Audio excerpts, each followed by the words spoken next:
We've all heard the phrase, don't count your chickens before they hatch, but like many other old adages, we ignore it, we take it for granted. This is unfortunate, because it is one of the wiser idioms that we have today. To me, it means to not count on something you don't know, to not rely on a future that you can't be certain of, to stay in the real, the right now, to live in the moment. We should live in the moment because our pasts cannot define us, and because our futures, they're never certain. In the hit show House MD, one of the things that brilliant yet misanthropic Dr. Gregory House relies on is that people don't change, that people's pasts make up their present, make up their future. However, I personally know that this is not true. When I was a kid, I wanted to be many things: a detective, an astronaut, a firefighter, but in recent years I've stuck to one thing: a music producer, like Phil Spector or recently Kanye West. But now that I'm at USD and faced with so many options, I found myself not knowing what I want to be. A philosopher, a theologist, a writer. My past has fallen away from me. Some people change and they leave their pasts behind them. But without a past, what do we have in order to determine our future? The simple answer is nothing. We can never be certain of our future.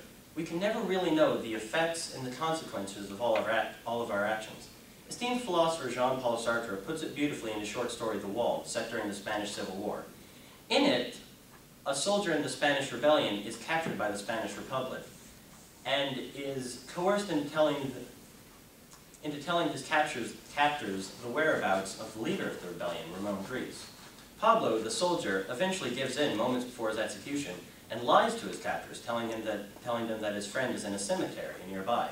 Little does he know, what Pablo thought was a lie turns out to be the truth, when Ramon Gris, the leader, leaves his previous hiding spot and goes to the cemetery where Pablo said he would be, where he's found and shot. I've personally never caused any of my friends to be shot by Spanish people, but I do have, well, that sounded horrible. I do have situations where my future has changed drastically. For the first 14 years of my life, I lived in Tennessee, and I thought, in the future, I would stay in the South. This was not the case, however.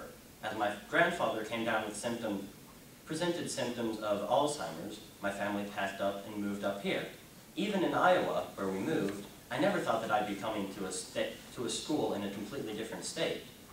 But here I am at USD, still looking for a major, without a past to help define me, without a future to be sure I'm doing the right thing. All I have left is the present, which is why I myself, and I encourage all of you, to live in the present. Don't count your chickens before they hatch, but it's a damn good idea to admire the eggs.